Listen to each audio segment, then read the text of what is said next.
They're 18 games in, and the Toledo Walleye have played just 5 games at the Huntington Center. However, the Fish are back in the Glass City this week, playing 4 games over the course of 5 days. Here's BCSN's Claire Dow catching up with the voice of the Fish, Matt Melzak.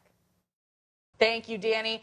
Joined, of course, by the voice of the Walleye, Matt Melzak. Now, you had a busy holiday weekend, 3 games and 3 nights with the Walleye on the road. Yeah, all on the road. Boy, what an interesting weekend it was. Couple games in Reading, Friday, Saturday, a place we don't go very often. Hadn't been there in a couple years, and then turn around and finish off the weekend in Wheeling. But it was nice to get a couple of wins out of that. I think that was the key part of it.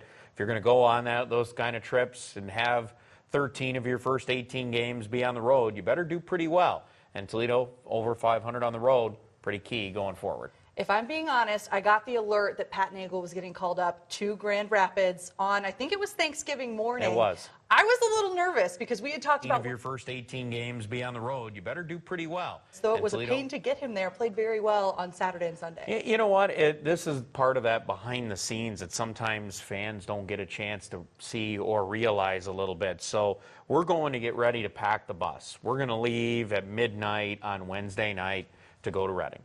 And here we are, it's 11 o'clock at night. Pat Nagel gets a call, hey, you got to come down to the rink and get your stuff because you're going up to Grand Rapids.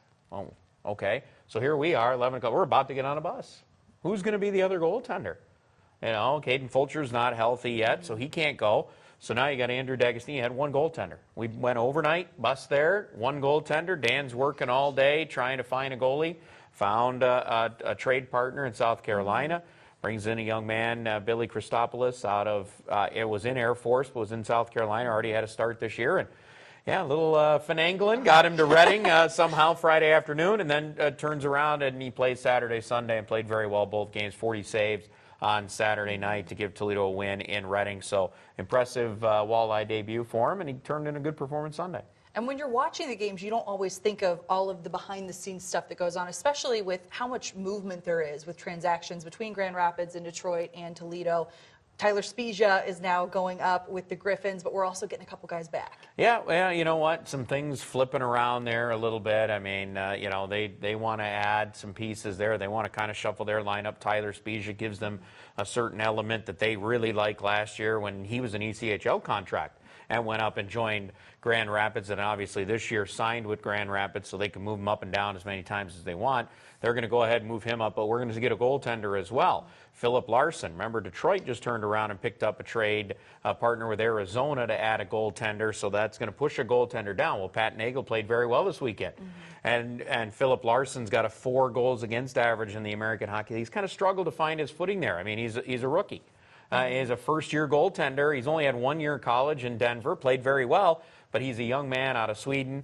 Needs to get more time, and he's going to get that, obviously, with Toledo in a busy week this week. He's going to see the bulk of those starts, you would figure, so good time probably for him to come down and get into a groove. I think goaltenders can really benefit in the ECHL level, whereas sometimes if you're a high, top-notch player, it wouldn't benefit you to start at this level. It probably will really benefit Philip Larson to have a little time here in Toledo. How difficult is it when a goaltender comes in like this just to kind of pick up with the defense? I mean, obviously over the weekend, the Walleye did very well, but when you have different moving pieces, does it take some time to get some chemistry, or do they just step up? Sometimes. It's a lot of communication, though, back there, and you'll see some miscues every now and again, just because guys aren't used to, oh, you know what, when Blake Hillman comes back, he likes to grab the puck quicker, or I know I can send it to him in the corner if you're the goaltender. So there's so many little bit of those little nuances there. It just comes down to communication between the goaltender and the defenseman that it goes on the ice that as fans we don't hear, we don't really pay that much attention to.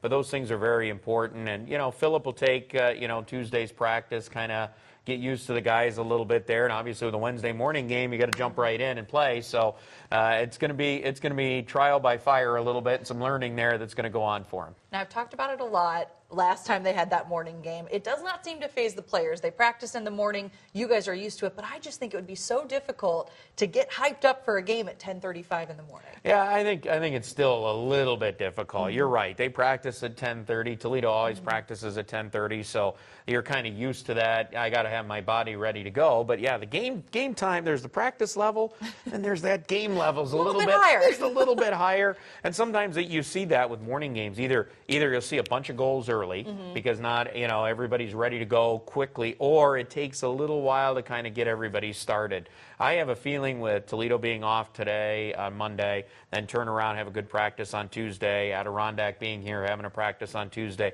I think we'll have a good start to Wednesday morning's game. Well, Matt Melzak, thank you so much for joining us. You can catch the call 10:35, that start on Wednesday, and be sure to catch Ice Check tomorrow night at 10 o'clock right before Sports Nightly. We're going to take a short break, but Daniel will be back right after this.